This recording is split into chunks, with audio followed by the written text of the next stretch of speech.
Bonjour et bienvenue dans le monde du Goro Loco. Une autre boîte. Maintenant, c'est une imprimante qui est en Kickstart. Alors, ça fait déjà quelques temps qu'elle est sur la plateforme. Et puis, ils m'ont demandé de l'essayer, faire des recommandations. Et c'est ce que je vais faire. Je vais le faire avec vous. C'est la Lotmax Shark SC10. Donc, c'est une imprimante qui a 3 fonctions. Bon, elle imprime évidemment. Elle a aussi le multicouleur, puis le laser. Alors, puis l'auto-nivellement. J'avais demandé l'auto-nivellement et le laser. Puis ils ont envoyé l'imprimante avec toutes les fonctions dedans. Donc, on va regarder si tout ça fonctionne bien. Donc, ce qu'on va faire un déballage, un montage. Ça se peut aussi que si, mettons, vous achetez l'imprimante lorsqu'elle va être finale, lorsqu'elle va être prête, qu'elle soit un petit peu différente, mais ça va donner une idée de ce qu'elle est capable de faire. Puis on va voir aussi les différentes fonctions. Donc, on démarre ça. On va commencer avec le déballage. Je l'ai déjà ouvert parce que je voulais m'assurer que tout était correct en dedans, mais j'ai pas, à part de lever les foams sur le dessus, j'ai pas été plus loin. Donc, j'ai mes outils et je suis prêt. Alors, allons-y. Donc, le petit livre de la SC10 Max qui a de l'air plutôt complet, en couleur, double protection. OK, alors, il y a des petites bobines. On en voit de plus en plus. Celui-là, c'est des 200 grammes, puis c'est vraiment bien. Orange et vert, en espérant que le filament va bien. Alors ici, on a les outils, le kit 2 couleurs, le kit laser, le kit auto-nivellement. Donc, c'est tout, je sais que c'est toutes des options que vous pouvez acheter, là, mais ça a l'air que ça devient complet. On va regarder le kit auto-nivellement. Donc, ça doit être un 3D Touch, j'imagine. Donc, on va le remettre dedans. On va regarder maintenant le kit d'outils, qui est assez lourd. Donc, qu'est-ce qu'on a là-dedans? Oh, OK, il y a beaucoup de choses. Donc, j'ai une sonde de température et un end-stop, une fin de course, détecteur de fin de course en extra. Wow! J'ai jamais vu autant de buses. Il y a 2 connecteurs PTFE et puis 2, 4, 6, 8, 10 buses. Alors, 10 buses de 0.4, je ne serai pas obligé de m'acheter pour les prochaines années.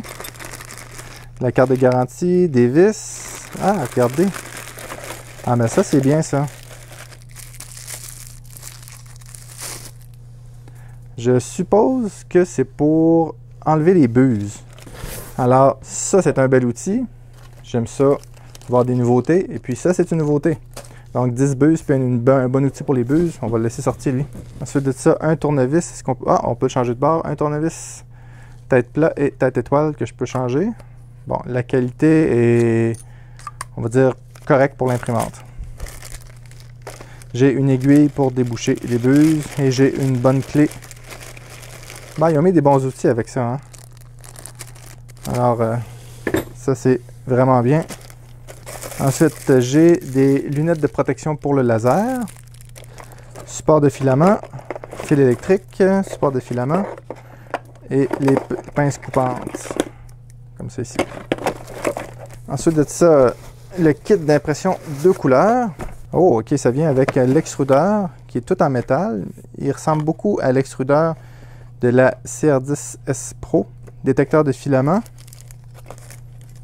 Alors, des connecteurs PTFE, encore des buses. Ah, la buse est plus petite, elle. L'extrudeur est tout en métal, puis il est dual gear. Alors, ça a l'air plutôt bien. Le kit laser, maintenant. Alors, le petit contrôleur et le laser. Ce que je vois, c'est un combien de watts? Alors, c'est pas écrit combien de watts, ça doit être écrit dans la documentation, puis c'est ici pour faire le focus. Idéalement, essayez de ne pas cogner ces composantes-là, c'est quand même des composantes fragiles. Ensuite, aucune idée c'est quoi.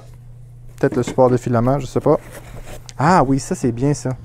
C'est pour l'écran touch. On a des boards pour graver le laser, j'imagine. Alors, je vais juste enlever ça pour ne pas l'endommager. Alors, c'est en acier. Ça a l'air d'aller bien, hein? Je vais les enlever pour ne pas les briser. On a le châssis, la partie supérieure du châssis, avec la tête. Alors, ça vient tout d'un morceau. Donc, je vais essayer de sortir ça tout seul. Alors, imprimante pas très grosse, c'est bien. Ça prend pas trop de place. Donc, je vais regarder maintenant la documentation. Alors, pour votre information, elle n'est pas vissée encore. Elle est juste à côté. Alors, je sais que je suis prudent. Je suppose que la première étape, c'est de visser la base.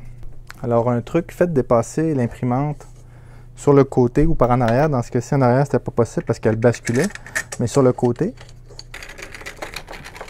Jusqu'à date, très facile à installer. Donc, on va regarder la prochaine étape. Ça dit, ah, ça c'est le support d'écran. Alors c'est ça. Le support d'écran qui vient ici à l'avant. Comme ceci, avec les deux vis qui sont là. Assez simple. Ensuite, ça dit de brancher l'écran. Ça dit qu'il faut pousser avec force. En effet, ça ne déconnectera pas tout seul. Et puis l'écran vient ici se reposer comme ça.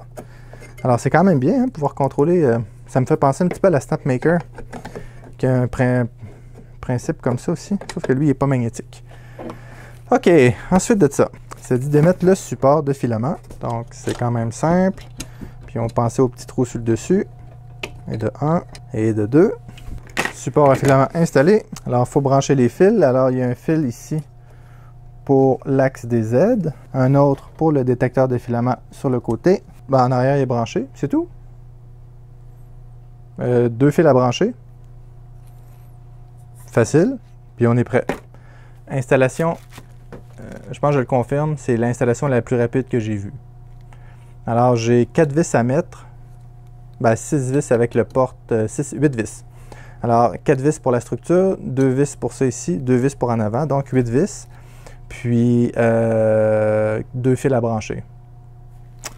Alors là, évidemment, ce qu'on va faire, je vais commencer avec la version de base. Ensuite de ça, je vais la tester un peu. Je vais mettre ensuite... l'auto-nivellement, ou à moins que je mette l'auto-nivellement immédiatement. Non, je vais commencer à la main. Un nivellement à la main. Je vais mettre l'auto-nivellement. Ensuite, je vais mettre la bicouleur. Puis ensuite, je vais mettre le laser. Pour enlever le laser, il faut que j'enlève l'auto-nivellement.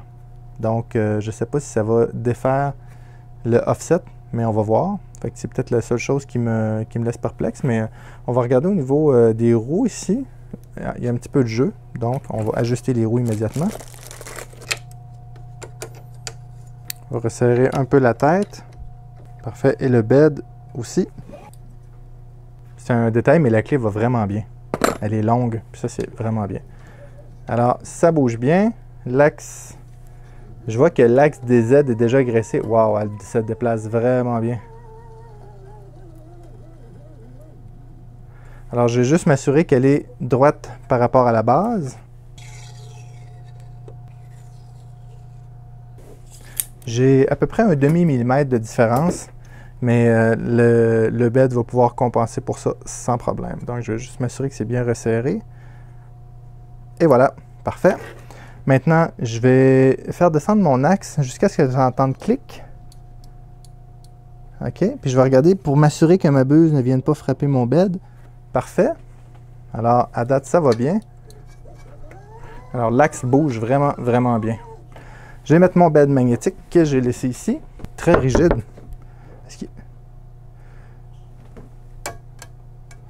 Alors, c'est étrange parce que ça, c'est une surface d'aluminium. Puis j'ai l'impression que c'est la base qui était... C'est la plaque qui est aimantée. Ah! Je comprends. Il y a des aimants autour. Il y a, comme ici, un aimant. Là, il n'y en a pas. Voyez-vous? On va voir le... Attendez, je vais essayer de vous le montrer. Regardez bien. Il y a des aimants à différents endroits.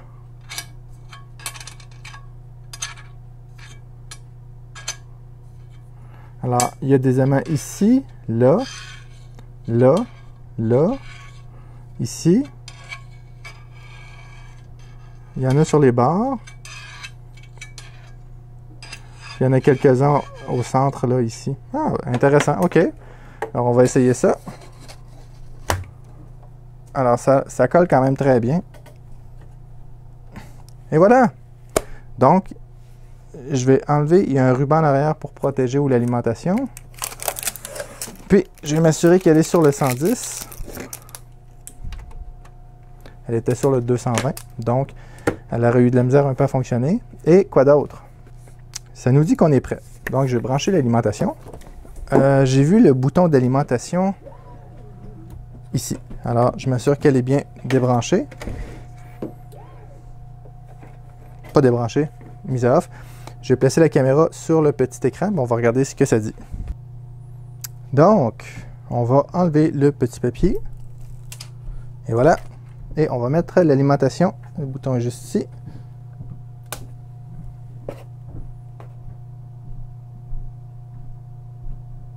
Et il ne se passe rien.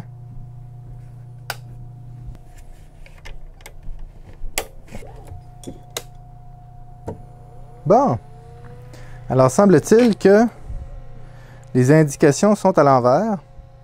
Donc, le 115 volts était de l'autre côté. Oh, alors, Shark. Bon, alors, maintenant. Qu'est-ce que le manuel nous dit? Ça nous dit de faire le leveling. Alors, on va dans Contrôle. Ensuite, Leveling. Et on commence avec le point 1. Alors, elle semble très silencieuse. Alors, je ne sais pas si vous arrivez à bien voir. On va mieux voir comme ça. Hein? Je vais replacer la caméra. Dans le fond, pour faire le leveling, si je recommence, j'ai été dans Général, Level, et sur le point 1, il se dit d'ajuster ça comme on est habitué de faire, c'est-à-dire en tournant la petite manivelle.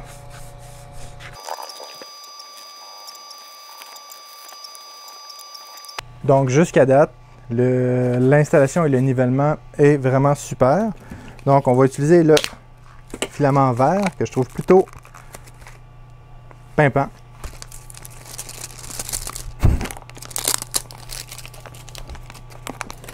Alors il y a un détecteur de filament, ce qui est bien. Alors il est facile à passer dans le détecteur de filament. Parfait, alors je vais juste déplacer la tête. Alors il doit y avoir un bouton Move, j'imagine, Move. Et puis le Z, on va le faire de 10. Encore.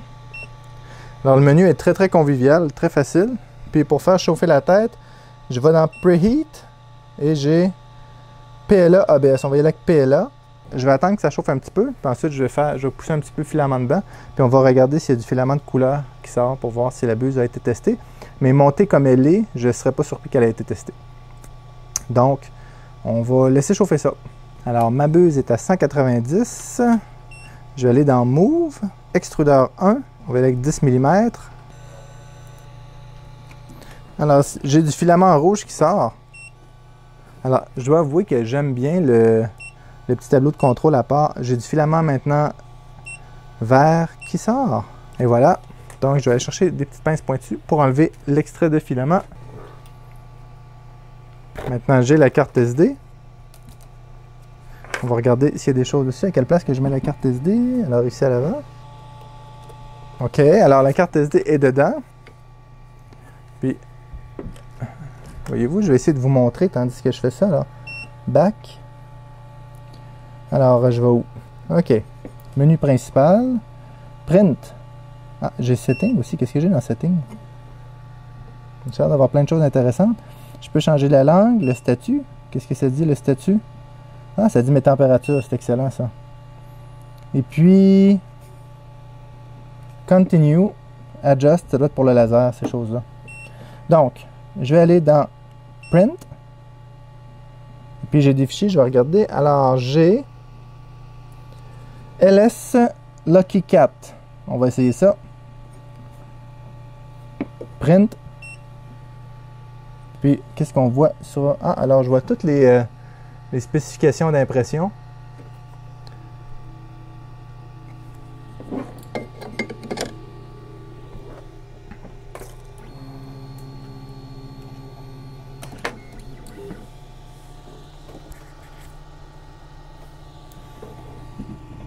Alors, mon niveau a de l'air bien.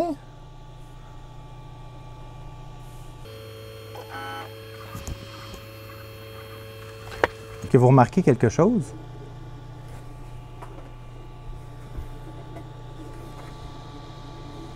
Elle ne fait pas de bruit.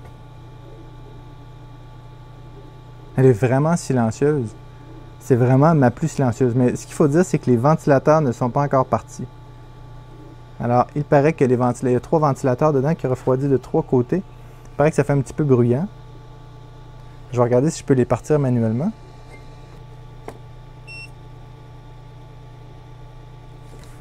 Là, les fans tournent à 100%. Ça fait pas beaucoup plus de bruit, hein? Les fans ne font pas du tout de bruit. Elle est archi silencieuse.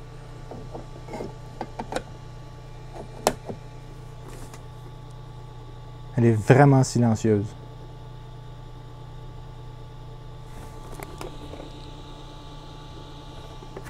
L'impression a de l'air fantastique.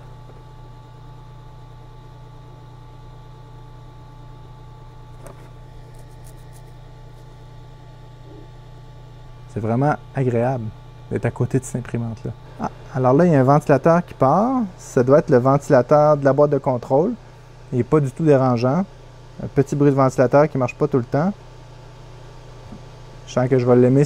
Ensuite de ça, on peut installer un BL Touch ou un 3D Touch comme on a vu. En 4 pannes, donc s'il y a une coupure de courant, il y a une reprise en 4 pannes. Détecteur de filament, si on l'a dit. Extrudeur double entraînement ou double gear. Elle a un mode nuit. Alors, je ne verrais pas pourquoi elle aurait un mode nuit. Il paraît que c'est un power supply, une alimentation de haute qualité qu'il y a dessus, peut-être un Meanwell. Je vais l'ouvrir éventuellement. Le bed peut aller jusqu'à 100 degrés. Ah, j'ai le volume ici. Alors, elle a 265 de haut. Donc, 250 par 250 par 265 avec une carte 32 bits. D'ailleurs, je n'ai pas regardé la carte qu'il y a dedans. Alors, on l'ouvrira un petit peu plus tard dans la vidéo. Puis, quoi d'autre? Je n'ai pas marqué les drivers qu'il y a dessus, mais je serais curieux de voir le type de driver. Peut-être que ça en parle ici. Alors, il n'y a pas beaucoup d'informations techniques dessus. C'est un Kickstart, donc c'est normal que la documentation ne soit pas encore très disponible sur le web, mais il faut faire attention. Il y a la SC10 et la SC10 Shark. Celle-ci, c'est la SC10 Shark. Je suis pas mal certain que c'est des drivers TMC qu'il y a là-dedans pour être silencieux comme ça. Mais c'est vraiment silencieux. Puis la qualité d'impression est vraiment très surprenante. Alors, je ne sais pas quel genre de tête qu'il y a là-dessus, mais ça fonctionne très bien. Le logiciel semble très bien fait. Et l'auto-nivellement. On va faire les deux ensemble. Puis, le connecteur PTFE de gauche. Et le deuxième, il y a un fichier configuration.txt que je dois mettre des valeurs à 1. Tout simplement, le nombre d'extrudeurs, je crois qu'on le met à 2, puis auto-nivellement à 1. Et puis, ça dit qu'il faut mettre quelques fichiers là, à la racine. On met ça dans l'imprimante, on démarre. Ça prend à peu près 2 minutes à updater le firmware. Puis, une fois que c'est fait, on est prêt pour fonctionner légèrement. Puis, il y a une fois qu'il n'a pas supprimé des fichiers à la racine, l'autre fois, oui. C'est peut-être moi qui ai fait de quoi de mal, mais je vous recommanderais, une fois que le firmware est à jour, d'enlever simplement les fichiers à la racine, les fichiers que vous avez mis là, à la racine, de les supprimer pour pas qu'à chaque fois, il fasse une mise à jour du firmware. C'est un petit peu tannant. Mais la mise à jour du firmware n'enlève pas les configurations qu'on a fait, par exemple, du nivellement et puis tout ça. Pour l'auto-nivellement, c'est assez facile. Dans le fond, mon menu change, je viens faire auto-nivellement. Ensuite de ça, je viens ajuster mon Z-offset et c'est pas plus compliqué que ça. Il faut faire attention. Lorsque je fais un home, okay, il continue de se fier à mon détecteur ici. Donc, celui qui est mécanique. Donc, l'auto-nivellement sert juste à compenser pour un bed qui est croche. D'accord? C'est quand je fais mon G28, là, c'est pas lui qui va venir faire mon home. C'est vraiment celui-ci, puis lui compense pour un bed qui est tordu. Donc, ça l'a bien été, le 2 couleurs. Ensuite de ça, j'ai fait des tests avec les lasers. Le laser, c'est super facile de mettre en place. J'enlève mon BL Touch, je mets mon kit laser qui est ici. Soyez prudent, cognez-le pas. Alors, il vient se mettre à la place du BL Touch. Puis ça, ici, la petite boîte vient se brancher ici avec une petite vis en dessous. Ça prend 3 minutes à installer. Moi, tout ce que j'ai fait, je n'ai pas enlevé mon fil de BL Touch, j'ai juste débranché mon BL Touch. Puis ensuite de ça, il faut juste faire le focus avec la hauteur. Alors, on met les lunettes comme ça. Puis ici, sur le bord, là, j'ai fait le plus petit point possible. À partir du menu, je peux ouvrir ou fermer mon laser. Puis c'est très simple. Je ne suis pas un grand amateur de laser. Je trouve ça intéressant, mais comme je ne m'en sers pas, j'ai pas passé 20 heures à faire quelques gravures. J'en ai fait quelques-unes pour le tester. On va en reparler tout à l'heure. Donc, au niveau de l'impression, si je parle d'impression à une buse, J'ai fait j'ai ces 3 impressions-là. J'en ai fait d'autres, mais c'est les démos qui sont sur la carte, puis je vais vous les montrer en même temps. La qualité est vraiment surprenante. Vraiment, vraiment, vraiment surprenante. Les impressions sont belles, sont constantes. En plus, c'était le filament qui donne. C'est le filament d'origine, donc c'est une couche de probablement 0.1 ou 0.15. Mais le fini est splendide, là.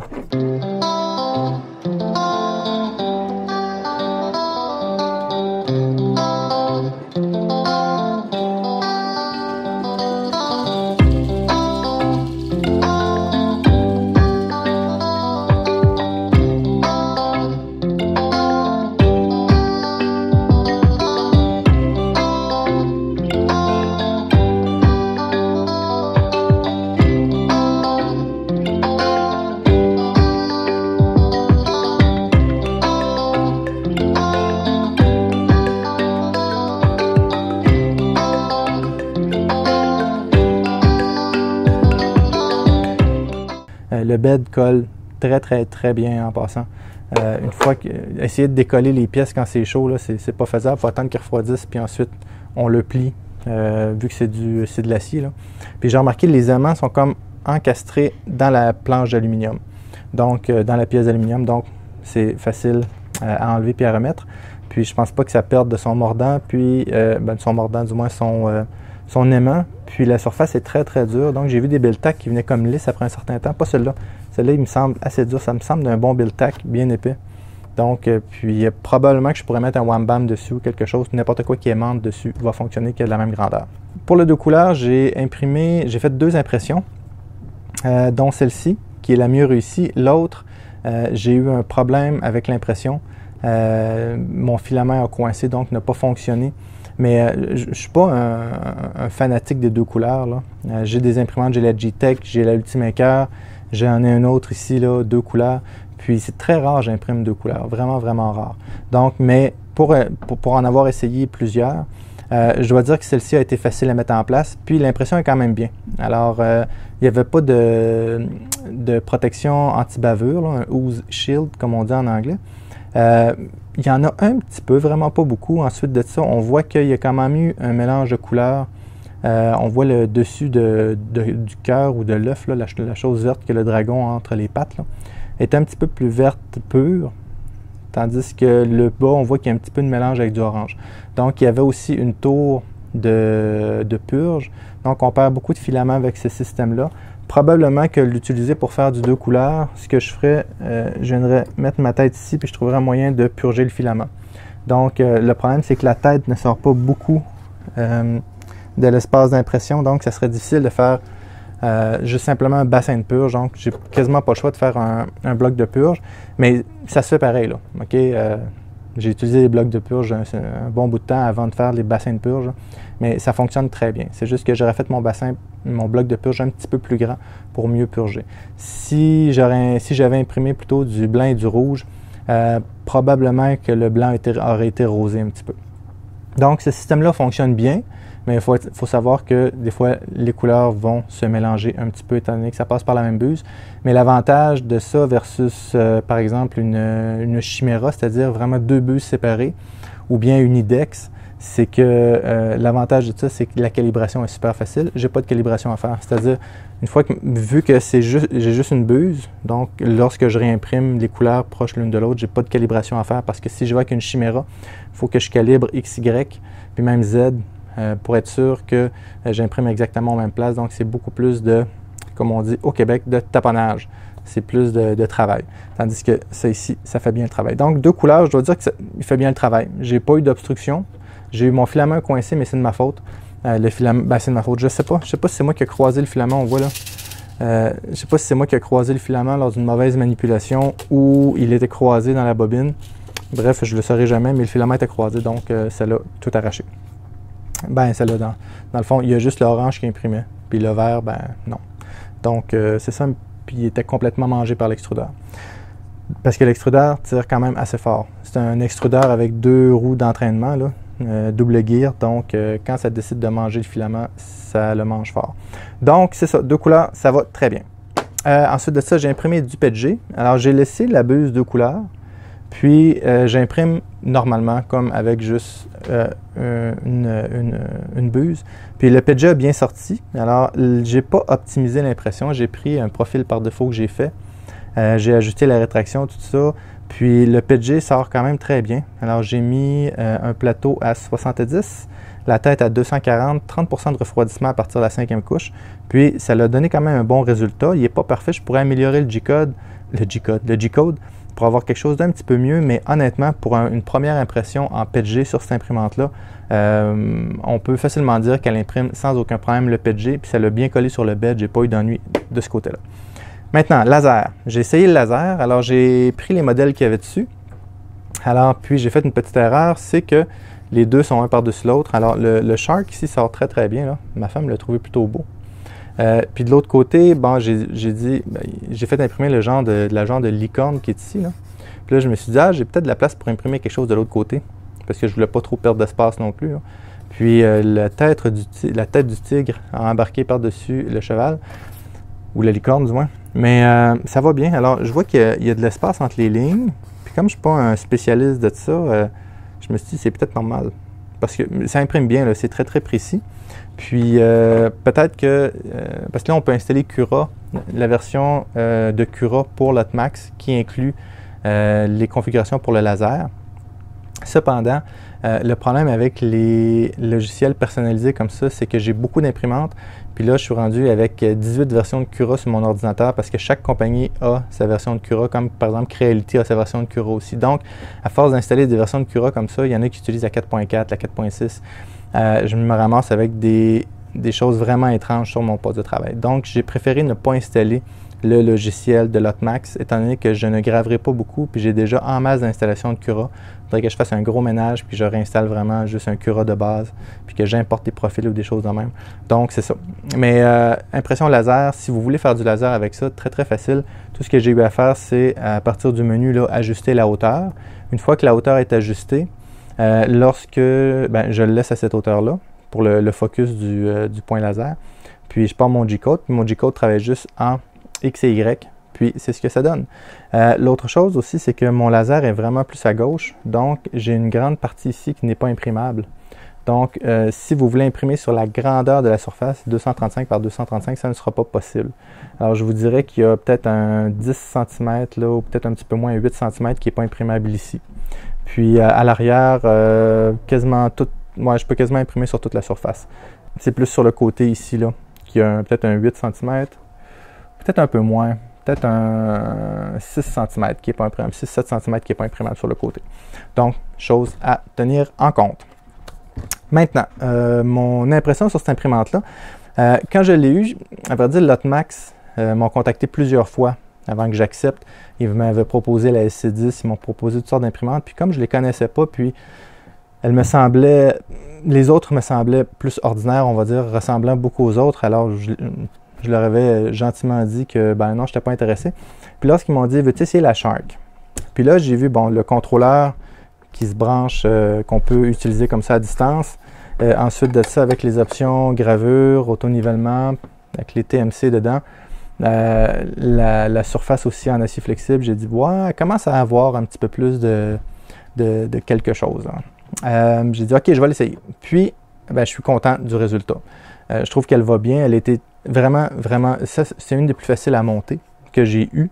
Il y a juste, si je me souviens bien, ça fait déjà une semaine que je l'ai montée, là, mais je crois qu'il y avait 2 ou 3 fils à brancher. Puis, c'est tout, 8 vis à mettre. Donc, ça a été super rapide à monter. Vraiment rapide à monter. Elle est archi silencieuse. Elle est vraiment silencieuse. Le refroidissement à 3 têtes, j'ai vu qu'il y en a qui laissaient des mauvais commentaires là-dessus. Moi, j'ai pas eu de problème. Ça refroidit bien. Ça fait bien le travail. C'est pas bruyant. Donc, je trouve que c'est une bonne idée. Là. Ça refroidit sur les 3 côtés. Puis en même temps, je crois qu'il y en a un qui aspire ici, ou je sais pas comment, qui refroidissent j'ai oublié de regarder à l'intérieur. Hein. Je pense qu'il y a un ventilateur. Oui, il y a un ventilateur qui refroidit le dissipateur de chaleur, puis les autres aspirent par en dessous, sauf par en bas. Sauf sur la buse. Ça aspire un peu la chaleur du bed, mais je pense que rendu là, ça affecte pas tant que ça. Là. Je pense que ça fait quand même bien le travail. Ensuite de ça, j'ai pas eu de problème de nivellement. Une fois que je l'ai nivelé, elle a gardé son niveau. C'est ça. Au niveau du prix, je l'ai vu autour, ça dépend des options que vous prenez. Hein. Si vous le prenez en Kickstart, si vous allez la prendre une fois que le Kickstart va être terminé, si vous la prenez avec l'auto-nivellement, le laser, tout ça. Donc, ça varie. Laissez-moi vous donner les prix exacts, là. Donc, les prix vont être en dollars américains. Donc, la version de base, c'est-à-dire juste une couleur, c'est 199 $ sur le Kickstart. Ça doit faire à peu près autour de 280, peut-être 300 $. Maintenant, je peux rajouter des options. Puis j'essaie de voir le prix des options. Le nivellement automatique, présentement en Kickstart, est à 20 $ de plus. Donc, on parle d'environ 28-30 $. Le kit 2 couleurs, 30 $ américains. On parle d'environ 40 $ peut-être, un petit peu moins. Puis pour le laser, c'est 80 $ américains. Donc le laser aussi, c'est un laser qui est mauve. C'est pas marqué, est-ce que c'est marqué le nombre de watts? Alors oui, le nombre de watts ici, c'est 1,6 watts. Alors 1,6 watts. Je ne m'y connais pas beaucoup en laser. Ça me semble suffisant pour graver du papier ou couper du papier et graver du bois. Donc, sur les surfaces noires, on va avoir plus de succès. Par exemple, si je voudrais graver de l'acrylique, peut-être mettre une petite surface noire dessus ou des choses de même. Mais comme je vous ai dit, je ne suis pas un spécialiste du laser, donc je ne m'avancerai pas trop là-dedans. Mais ça a fonctionné pour la planche de bois et les tests que j'ai faits. 1,6 watts, laser, bleu, mauve. N'oubliez pas de tout le temps porter ces lunettes-là. Maintenant, j'ai regardé aussi, il y a beaucoup de lasers qui émettent des rayons UV, si je me souviens bien. Puis normalement, il devrait avoir un filtre UV dedans. Normalement. Je n'ai pas la machine qu'il faut pour voir s'il y a des fuites de rayons UV, mais je sais que les UV pour les lasers peuvent être quand même très dangereux. Donc, même si vous avez des lunettes, passez pas 3 heures à regarder l'impression, ou du moins le gravage, parce que, je ne connais pas la qualité des lunettes non plus, puis je ne connais pas la qualité du laser, mais on a juste 2 yeux, puis ça serait plate de les endommager à cause de ça. Donc, si vous utilisez le laser, partez l'impression, puis surveillez-la à distance ou mettez peut-être un panneau devant pour ne pas voir l'impression directement ou le laser directement. Autre chose aussi, ça fait de la fumée. Puis ça sent le bois brûlé. Si vous avez des détecteurs de fumée, ça se peut qu'ils se mettent à partir. C'est pour ça que j'ai fait ça ici. Alors, c'est un tuyau de, je crois que c'est un tuyau de 6 pouces. C'est un tuyau pour de la ventilation. Puis, j'ai pris un 120 mm que j'ai pris à la serre dedans, tout simplement. Et puis, lui, je le mets dehors. Puis, lui, je l'accroche ici, après mon imprimante, comme ça ici. Et voilà. Puis, ça aspire les fumées. Alors, lui, je le mets dans ma fenêtre, ou là, je l'ai mis par ma porte de garage. Puis, c'est un ventilateur 12 volts. Donc, j'ai mis une alimentation 12 volts là-dessus. Et ça aspire les petites fumées. Et puis, ça évite de faire partir les détecteurs de fumée et que ça sente le barbecue chez vous. J'aurais pu m'imprimer une belle chose pour aspirer tout ça, mais comme je voulais le faire rapidement, puis ça ne me tentait pas de passer 2 jours à imprimer la pièce, j'ai dit, je vais juste mettre le tuyau de même. Puis ça a très, très bien marché. Je voyais les fumées partir directement dans le tuyau et sortir dehors et ça ne sentait pas le barbecue chez nous. Donc, c'est ça. Ensuite de ça, quoi d'autre? On l'a vu durant le montage de la vidéo, là. Ils ont donné une quantité de buse incroyable. Je ne sais pas pourquoi ils ont donné autant de buses, mais c'est bien. Ça fait des buses extra, puis des connecteurs PTFE supplémentaires. Puis aussi, n'oubliez pas, si vous avez le 2 couleurs, la buse, ces buses-là ne font pas, c'est la toute petite buse qui est là. Il y a une buse avec le 2 couleurs extra, puis un connecteur PTFE là, pour celui-là ici, parce que ce n'est pas le même que une buse. Donc, aussi, si vous retournez à une buse, vous devez changer le firmware. L'autre chose, moi, c'était un modèle Kickstart. Il faut rajouter un driver dedans. Alors, je ne sais pas si vous, quand vous allez avoir, si après le Kickstart ou si le modèle que vous allez commander, vous allez avoir besoin de rajouter un driver. C'est un 4988. J'en ai plusieurs ici, donc je l'ai juste rajouté. Mais ils m'ont confirmé que ceux qui achèteraient l'imprimante puis qui ne seraient pas des reviewers, des YouTubers comme moi, soit que le driver va déjà être dedans ou va venir simplement avec le kit là. Puis c'est quand même facile, c'est 6 vis à défaire en bas, on rentre le driver, puis c'est pas plus compliqué que ça. Donc je ne sais pas si ça va être inclus dans l'imprimante ou simplement avec le kit. Donc un 49,88, ça vaut pas très cher, là on parle de 2,50 $ peut-être. D'après moi, il serait aussi bien de les mettre dans l'espace, de laisser tout de suite le driver en place. Autre chose aussi, quand je branche le laser en avant, il le détecte automatiquement, j'ai rien à changer. Donc ça, c'est vraiment super bien. Ensuite de ça, ben, je suis vraiment content de cette imprimante-là. Je suis un petit peu surpris du fait que je ne connaissais pas l'imprimante, puis que la qualité d'impression est vraiment bonne. Le silence est là. L'autonivellement va bien. C'est pas l'autonivellement, là, comme je vous ai dit, quand je fais mon home, il n'utilise pas le BL Touch. Il utilise encore le détecteur ici, mais c'est juste pour compenser pour un bête croche. C'est correct quand même, ça fait le travail plutôt bien. Puis, les extrudeurs vont bien. Ensuite de ça, ben c'est ça, c'est quand même une bonne imprimante. La mienne, le collant 230-115 volts est inversé, donc il a fallu que je le mette du côté 230 pour que ça fonctionne. Ça fait que c'est ça, belle imprimante, belle découverte. Je trouve qu'en 2020, ils ont sorti pas mal de belles imprimantes versus ce que je voyais en 2019. 2019, les imprimantes se ressemblaient toutes. Elles étaient un petit peu fades. Cette année, il y a eu beaucoup de nouvelles imprimantes. Il y a eu beaucoup d'imprimantes à prix raisonnable avec des belles composantes dedans. Des faciles de monter comme cette imprimante-là, par exemple. Bon, ça, c'est pas essentiel, mais c'est quand même bien. Surtout quand on est YouTuber et on veut montrer des choses ou qu'elle est mal placée ou quoi que ce soit. Le menu va quand même bien. Le rafraîchissement est un peu lent, mais ils ont voulu mettre un effet de transition. Puis je crois que c'est ça qui fait un petit peu lent parce que lorsque il y a des changements, les changements sont très rapides. Fait que ce qui me montre qu'ils font un rafraîchissement complet de l'écran. Et non, c'est pas parce que la machine est lente. Et puis, je ne crois pas que c'est un MKS TFT. Savez-vous quoi? Qu'est-ce que vous dites si on l'ouvre? Alors, c'est définitivement pas un MKS TFT. C'est marqué Lotmax 3.5 version 1.4. Donc, ce n'est pas un écran MKS qu'ils ont adapté. C'est vraiment un circuit qu'eux ont fait. Puis, ils ont mis un écran tactile devant cela. Donc, alors, un écran propriétaire. On va refermer ça. Aussi, quand j'ai installé le driver, j'ai pris une photo de la carte mère. Alors, je vous montre un petit peu de quoi ça a l'air.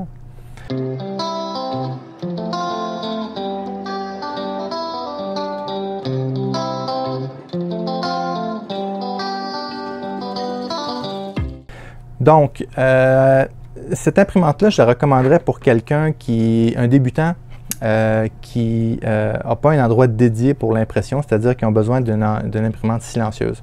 Donc, si vous voulez la mettre, par exemple, dans le salon ou dans une chambre, peut-être pas à côté du lit parce que toutes les imprimantes font un peu de bruit, mais dans une chambre proche ou un bureau, ça va très, très bien faire le travail. Aussi, si vous ne voulez pas vous casser la tête, avoir du 2 couleurs, avoir du laser, avoir un BL Touch, je pense que c'est un bon produit. La surface de 250 par 250 est correcte. Alors, c'est une surface acceptable, un petit peu plus grande que la Ender 3, plus petit par exemple que la Artillery Sidewinder X1. Ensuite de ça, donc, je pense que 80% des pièces qu'on fait peut rentrer là-dessus. Donc, c'est le genre d'imprimante que je recommanderais à quelqu'un qui veut faire un petit peu n'importe quoi, pas un petit peu n'importe quoi, ça sonne bizarre, là, qui veut faire différentes choses avec son imprimante, c'est-à-dire du 2 couleurs, du laser, mais qui n'a pas le goût de modifier beaucoup son imprimante. La seule modification que ça demande, c'est de mettre le firmware dedans, puis une fois que c'est fait, ben, on est correct. Donc, je le recommande pour un débutant qui a le goût de faire différentes choses, mais qui n'a pas le goût de passer des heures à modifier son imprimante. Si vous êtes du genre à ajouter toutes sortes de trucs après votre imprimante, faire des designs pour changer la tête, ce n'est pas l'imprimante pour vous. Le firmware semble propriétaire, l'écran est propriétaire, la carte est propriétaire, vous allez passer un temps terrible à faire des modifications. Donc vraiment pour une personne qui n'a pas le goût de faire des modifications, mais qui a le goût d'avoir une imprimante silencieuse, qui imprime bien, puis qui en fait un petit peu plus qu'une imprimante normale. Le prix est quand même raisonnable. Je ne connais pas les prix après le Kickstart, mais présentement, je trouve que ça a vraiment de l'allure là, comme prix. C'est ça. N'oubliez pas, le laser, si vous utilisez ça chez vous, ça va sentir le barbecue. Donc, on peut probablement graver du cuir avec ça. On peut probablement graver des surfaces en plastique noir. Je crois que les surfaces en plastique blanche, ça pourrait être un petit peu plus difficile, mais j'ai vu aussi qu'il y en a que pour graver sur du blanc, ils prennent un marqueur noir, puis ils passent le marqueur noir dessus, puis ensuite ils lavent soit à l'alcool ou à autre chose, là, puis ça fonctionne.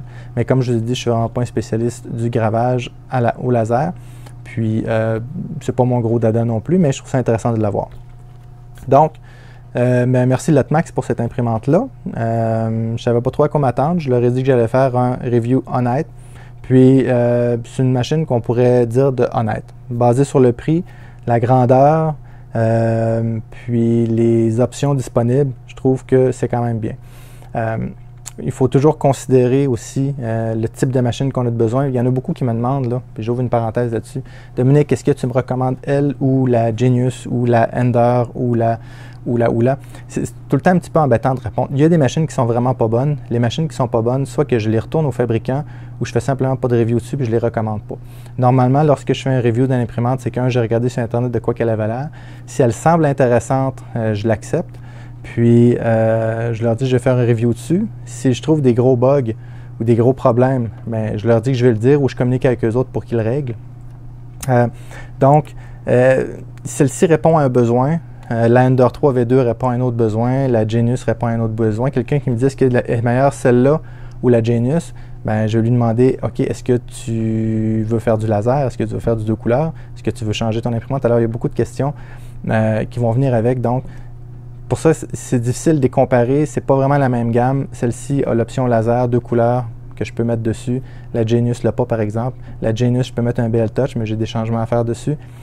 Donc, si vous avez probablement vu là, le type de personne à qui ça s'applique le plus, si vous êtes ce genre de personne-là, je vous recommande plus celle-là que la Genius. Si vous aimez ça, faire plein de modifications, changer l'écran TFT, mettre des menus différents, vous aimez ça, mettre un BL Touch dessus ou un Touch Me avec toutes sortes de choses dessus, ben, peut-être la Genius va mieux répondre à votre besoin, mais celle-ci répond vraiment aux besoins de quelqu'un qui ne veut pas trop modifier son imprimante, mais qui veut faire différentes choses avec.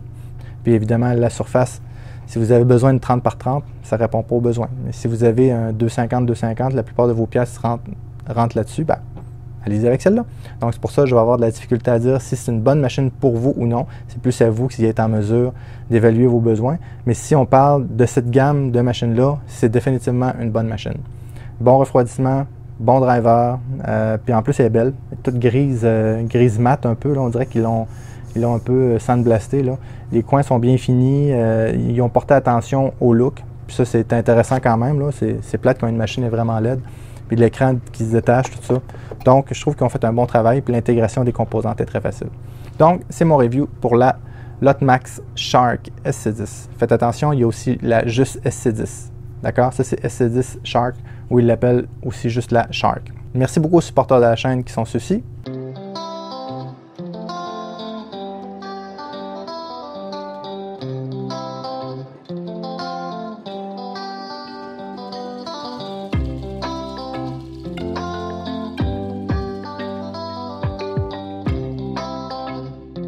Si vous avez aimé la vidéo, s'il vous plaît, mettez un like. Si vous n'êtes pas abonné à la chaîne, abonnez-vous. Merci beaucoup et à bientôt.